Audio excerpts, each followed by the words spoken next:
یار انہوں نے تو ورلڈ ریکارڈ قائم کر دیا نا. میں نے اپنی پوری زندگی میں کبھی نہیں دیکھا تھا, لیکن کسی بچے سے پوچھ کے دیکھ لیں, وہ بھی آپ کو بتا دے گا اس ساری قانون سازی کا مقصد کیا ہے. 1 سیکنڈ کے 10ویں حصے کے لیے بیچ میں بلاول کی بھی تصویر دکھا دی تھی.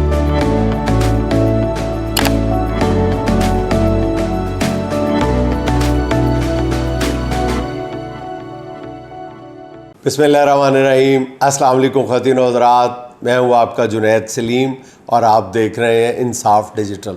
سر ملک میں اتنا کچھ ہو رہا ہے, ہر گھنٹے بعد نئی خبر آ رہی ہے, وزیر اعظم خوشخبریوں پہ خوشخبریاں سنا رہے ہیں اور آپ ہیں کہ ویلاگ سے غائب ہیں. یار اصل میں وزیر اعظم صاحب کی سپیڈ کا ساتھ دینا تو مشکل کام ہے نا. انہوں نے تو ہاتھ میں کینچی پکڑی ہوئی ہے. صبح فجر کے وقت وہ مطلب نکلتے ہیں گھر سے اور افتتاح کرنے شروع کر دیتے ہیں.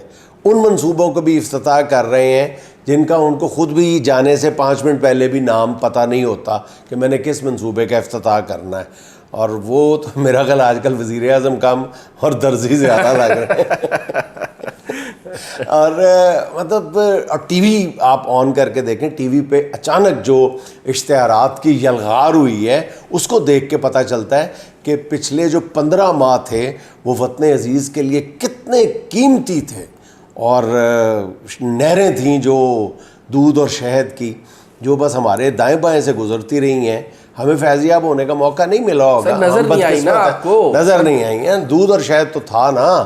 اور سب سے مزے کی بات یہ ہے کہ ان اشتہارات میں بہت سنجیدگی کے ساتھ یہ دعویٰ کیا جا رہا ہے کہ ترقی اور خوشحالی کے 15 ماہ. واہ, اس سے بھی زیادہ بڑی جو استقامت کے ساتھ بات کی, استقامت سمجھ گیا نا, جی ہاں, اس زیادہ گلگٹائی کے ساتھ بات کی جا رہی ہے وہ یہ ہے کہ مہنگائی میں نمایاں کمی. سر ہوئی تو ہے, اب آپ کو نظر نہیں آ رہی. ہاں وہ بھی مجھے نظر نہیں آ رہی ابھی. یعنی میرا خیال ہے کہ 10-15 دن پہلے یہی وزیر اعظم صاحب کھلے عام اعتراف کر رہے تھے کہ مہنگائی کی یہ جو ہے طوفان ہے, یلغار ہے, اس پہ ہم شرمندہ ہیں. تو 15 دن کے اندر اندر انہوں نے میرا خیال کوئی کارنامہ سر انجام دیا ہے جو وہ ٹی وی اشتہارات کی زینت بنا رہے ہیں. میرا خیال ان ٹی وی اشتہارات کے نیچے وہ سب ٹائٹل دینا چاہیے. وہ بھول گئے ہوں گے شاید کہ ہنسنا منع ہے. کمال ہے. اور بڑے میاں تو بڑے میاں, چھوٹے میاں سبحان اللہ. پنجاب میں محسن نقوی صاحب بھی انہی کے نقشے قدم پہ چل رہے ہیں.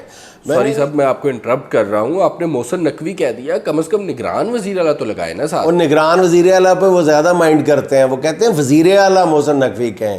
تو وزیر اعلیٰ محسن نقوی صاحب جو ہیں وہ ان کے ہاتھ میں چھوٹی کینچی ہے شاید, اور وہ بھی افتتاحوں میں یار انہوں نے تو ورلڈ ریکارڈ قائم کر دیا نا. میں نے اپنی پوری زندگی میں کبھی نہیں دیکھا تھا کہ وزیر اعلیٰ نے یو ٹرن کا افتتاح کیا ہو, کسی روڈ پہ یو ٹرن بنا ہو اور یو ٹرن کا افتتاح اتنے تم تراک کے ساتھ پورے لاؤ لشکر کے ساتھ کیا ہو. اور عوام کی خدمت کیسے کی جاتی ہے یار. آپ لوگ کس طرح خوش ہو گئے کہ یو ٹرن کا افتتاح کرنے کے لیے, آپ لوگوں کی فلاح و بہبود کے لیے یو ٹرن بنایا گیا, اور یو ٹرن کا افتتاح خود وزیر اعلیٰ محسن نقوی صاحب کرنے کے لیے پورے, یعنی وہ رونق میلہ لگایا ہوا تھا, اشتہارات لگے ہوئے تھے, ڈی ایس این جیز کی لائن لگی ہوئی تھی. وزیر اعلیٰ صاحب کیا کر رہے ہیں, میں وہاں سے گزرا, میں مطلب جسارت تو نہیں ہوئی مجھے دیکھنے کی کہ کیا ہو رہا ہے, تو وہاں پتہ چلا کہ جی وزیر اعلیٰ صاحب یو ٹرن کے افتتاح کر رہے ہیں. استغفر اللہ.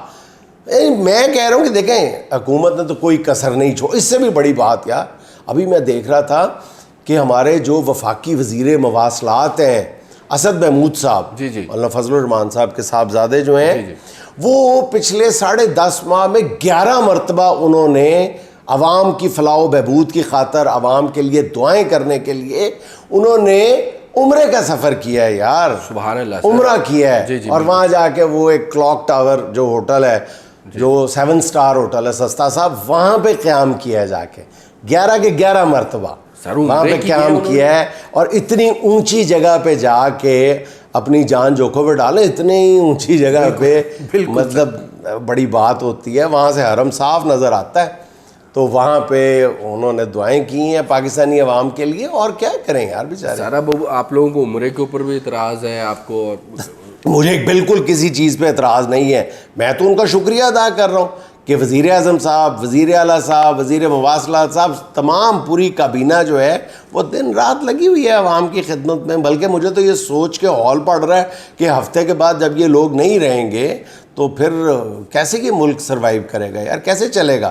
ترقی کا یہ سفر تو رک جائے گا. لیکن سر دوسری طرف قانون سازی تو دھڑا دھڑ ہو رہی ہے. میرا خیال قانون سازی وہ واحد عمل ہے جو اس وقت وطن عزیز میں پوری رفتار کے ساتھ بلکہ سپر سونک سپیڈ کے ساتھ روبہ عمل ہے.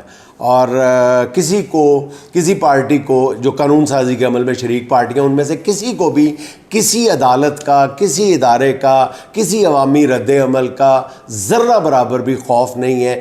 اس خوف سے بھی آزاد ہیں یہ ساری سیاسی جماعتیں کہ ان میں سے یہ جو قانون سازی کر رہے ہیں کل کلاں انہی میں سے کوئی قانون ان کے سامنے آ کے بھی کھڑا ہو سکتا ہے, ان کے لیے بھی مصیبت کا باعث بن سکتا ہے. لیکن وہ شوق قانون سازی ہے کہ وہ جو ہے وہ ان کو ٹکنے کا نام ہی نہیں لینا. وہ دھڑا دھڑ سرپٹ گھوڑا ہے قانون سازی کا جو دوڑتا چلا جا رہا ہے, اور ان کو بالکل اندازہ نہیں ہے کہ وہ کس خطرناک کھیل میں شریک ہے اور اس کے مضمرات کیا ہوں گے آنے والے وقت میں. اس ایسی جو لغو قسم کی قانون سازی ہو رہی ہے, بیہودہ قسم کی قانون سازی ہو رہی ہے, اس کا آپ لاکھ کہتے جائیں کہ جناب اس کا مقصد جو ہے وہ کسی ایک سیاسی جماعت کا راستہ روکنا نہیں ہے, لیکن کسی بچے سے پوچھ کے دیکھ لیں وہ بھی آپ کو بتا دے گا اس ساری قانون سازی کا مقصد کیا ہے. اس ملک میں سول سپریمیسی جو ہے وہ اگر اس حد تک ڈیمیج ہو رہی ہے تو اس کے جو مضمرات ہے اس کا شکار کون کون ہوگا آنے والے وقت میں. بیچ میں سے کہیں سے کوئی جان بوجھ کے کوئی جو اختلاف کی آواز بلند کروائی جاتی ہے تاکہ ریکارڈ پہ رہے کہ جی ہم نے اختلاف بھی کیا تھا, لیکن اصل میں تو وہ ایک مجھے بات یاد آ جاتی ہے کہ کوئی عقل مندوں کا گروہ ہوتا ہے, وہ بحری جہاز میں سفر کر رہا ہوتا ہے تو بحری جہاز کو کچھ بھی نہیں ہوتا, سارے کے سارے عقل مند جو ہیں وہ پھر بھی ڈوب کے مر جاتے ہیں. وہ کیسے؟ وہ اس لیے کہ بحری جہاز کسی فنی خرابی کی وجہ سے رک جاتا ہے, سارے عقل مند پانی میں چھلانگ لگا دیتے ہیں کہ جی بحری جہاز کو دھکا لگا. لیکن سر یہ پھر عقل مند کیسے ہو گئے؟ بھائی وہ خود کو عقل مند ہی سمجھ رہے ہیں نا, جو یہ کہہ رہے ہیں کہ ہم اس قانون سازی کے ذریعے اس ملک کی جو مقبول ترین جماعت ہے جس کو 80% عوام کی حمایت حاصل ہے اس کا ہم نے راستہ روک دیا. اور ویسے بھی آپ یہ دیکھو کہ میں حیران ہوں اس بات پہ کہ آپ کو اگر یہ کام کرنا ہے تو اس کے لیے قانون سازی کی کون سی ضرورت ہے؟ اگر آپ نے طاقت کے بلبوتے پہ یہ قانون سازی کرنی ہے آج, تو آپ جو کام کرنا چاہتے ہیں وہی آپ طاقت کے بلبوتے پہ کر سکتے ہیں. تو پھر اس قانون سازی کے جھنجٹ میں پڑنے کی ضرورت ہی کیا ہے؟ اچھا, دوسری طرف شہباز شریف صاحب نے قبل از وقت اسمبلی تحلیل کرنے کا اعلان کیا ہے, اس کے اوپر کیا کہیں گے؟ اچھا یہ بھی دیکھیں کتنا کھلا تضاد ہے کہ یہی لوگ جو ہیں جب پرویز الہی نے پنجاب اسمبلی تحلیل کی تھی تو انہوں نے عدالت کا دروازہ کھٹکھٹا دیا تھا, شور مچا دیا تھا کہ پرویز الہی کے پاس کوئی جواز ہی موجود نہیں ہے اسمبلی تحلیل کرنے کا. کون سی قیامت آ گئی تھی پنجاب اسمبلی میں جو قبل از وقت جو ہے انہوں نے اسمبلی تحلیل کر دی ہے, اور 10 مہینے کے بعد یا 1 سال کے بعد تو الیکشن ہونے ہیں, تو پھر 1 سال میں کون سی ایسی قیامت آ جائے گی کہ آپ اسمبلی توڑنے پہ مجبور ہو رہے ہیں. تو یہ پرویز الہی کا جو اقدام ہے یہ آئین سے ماورا قرار دیا جائے, یہ سیاسی اخلاقیات سے ماورا قرار دیا جائے. اب ان سے سوال کوئی پوچھنے والا نہیں ہے کہ اس وقت تو آپ 1 سال کی مدت ابھی رہتی تھی تو آپ اعتراض کر رہے تھے, ابھی تو 3 دن پہلے, بھئی 3 دن بعد کون سی قیامت آ جائے گی کہ آپ یہ جو اسمبلی کی مدت ہے وہ پوری ہو لینے دیں. اب ہر شخص جانتا ہے جس کو اتنی سی بھی سیاست سے شدھ بدھ ہے وہ جانتا ہے کہ اس کا مقصد کیا ہے, لیکن چونکہ اس وقت طاقت کی حکمرانی ہے کسی میں بولنے کی ضرورت نہیں ہے, جو مرضی کرتے جاؤ, جو مرضی کہتے جاؤ. لیکن سر مجھے لگتا ہے کہ شہباز شریف صاحب نے اس لیے 3 دن پہلے تحلیل کی کہ بعد میں ان کو یہ کہنے کا موقع مل جائے کہ مجھے اپنی آئینی مدت پوری نہیں کرنے چاہیے. کہا جا سکتا ہے.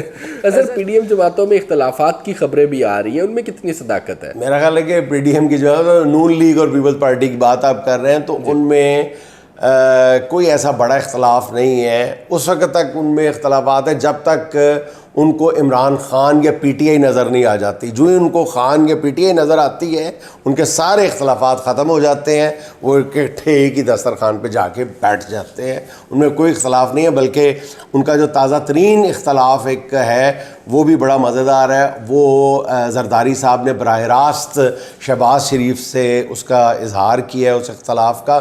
وہ یہ ہے کہ جو ٹی وی پہ اشتہاری کیمپین چلائی جا رہی ہے اس کیمپین میں پیپلز پارٹی کا کوئی ذکر نہیں ہے, وہ نون لیگ کی کیمپین لگ رہی ہے. تو اس میں پھر ان کے یہ جو پچھلی کیمپین تھی اس میں بھی پیپلز پارٹی نے اعتراض کیا تھا. اس وقت تو انہوں نے یہ اشک شوئی کے لیے اتنا سا کیا تھا کہ انہوں نے 1 سیکنڈ کے 10ویں حصے کے لیے بیچ میں بلاول کی بھی تصویر دکھا دی تھی. تو اب بھی میرا خیال جو 2 دن پہلے اعتراض کیا گیا ہے اب شاید بلاول صاحب کی بھی تصویر نظر آ جائے آپ کو کہیں. آپ چند لمحے کے لیے عمران خان کو اس سیاسی منظرنامے سے آؤٹ کر کے دیکھیں اور پھر ان دونوں جماعتوں کے درمیان اختلافات ہی اختلافات ہیں. پھر یہ ایک دوسرے کی کمزوریوں پر نظر بھی رکھتے ہیں, پھر ایک دوسرے کے بیانات کا مذاق بھی اڑاتے ہیں, ایک دوسرے کی کمزوریوں کا جائزہ بھی لیتے ہیں. پھر مجھے وہ بات یاد آ جاتی ہے کہ وہ بیوی اپنے شوہر سے کہتی ہے کہ آپ کا دوست جو ہے وہ ایک انتہائی بد دماغ, بدتمیز اور لالچی عورت سے شادی کر رہا ہے, آپ اس کو روکتے کیوں نہیں ہیں؟ تو شوہر کہتا ہے انہیں مینوں روکیا سی, میرے بیاہ تے بڑے بھنگڑے پاؤندے سی. سر خان صاحب اور بشرا بی بی کے درمیان کیسز کے حوالے سے اختلافات کے اوپر آپ کے پاس کوئی خبر ہے؟ اچھا یہ جب بھی یہ میرا خیال تیسری کیمپین ہے جو سابق خاتون اول بشرا بی بی اور خان صاحب کے درمیان اختلافات کے حوالے سے شروع ہوئی ہے. یہ 3rd کیمپین ہے اور اس سے پہلے بھی ہوتی رہی ہیں. اچھا یہ خان صاحب نے ہمیشہ میرے ذریعے اس کی تردید کی ہے, پتہ نہیں اس کی کیا وجہ ہے. اب اس دفعہ یہ اتنی بےہودہ قسم کی لغو قسم کی باتیں تھیں کہ مجھے رتی برابر بھی شک نہیں تھا کہ ایسی کوئی بات ہوئی ہوگی کہ جی اٹھنے فلاں نے فلاں کو یہ کہہ دیا اور خان صاحب کی ہمشیرہ بھی وہاں بیٹھی تھیں, پتہ نہیں کیا کہ, اور گیلا سیمٹ ابھی تک لگا ہوا ہے, بشرا بی بی کو قید کر دیا گیا ہے. مجھے پتہ تھا کہ ایسی یہ ساری, لیکن ایک پرٹیکولر ایک بات کی گئی جس پر مجھے تھوڑا سا میں بھی مشکوک ہو گیا کہ مطلب میرے علم میں یہ بات نہیں ہے, ہاؤ از اٹ پاسبل, کیسے ہو سکتا ہے. تو پھر میں نے بامر مجبوری بادل نخواستہ میں نے خان صاحب سے پوچھ لیا کہ یہ کیا بات ہے. تو خان صاحب نے اوور آل کہا کہ یہ ساری بات انہوں نے کہی شیئر نان سینس, اور یہ باتیں کرنے والے بھی نان سینس ہے اور یہ خبر بھی نان سینس ہے. دور دور تک اس بات کا کوئی شائبہ تک نہیں ہے ہمارے اختلافات کا. اور خان صاحب نے یہاں تک کہا ہے کہ اس مشکل وقت میں اگر ان خبروں میں ذرہ برابر بھی صداقت ہے تو یہ ہماری محبت اور رشتے کی توہین ہے. جی سر, اسی کے ساتھ آج کی آخری بات. آج کی آخری بات ہے جی, سچ کہنے کا اگر شوق ہے تو, سچ کہنے کا اگر شوق ہے تو تنہا چلنے کا بھی حوصلہ رکھنا. واہ. ناظرین خوش رہیں, خوش رکھیں. آپ سے ملاقات ہوگی انشاءاللہ اگلے ولاگ میں. اللہ حافظ.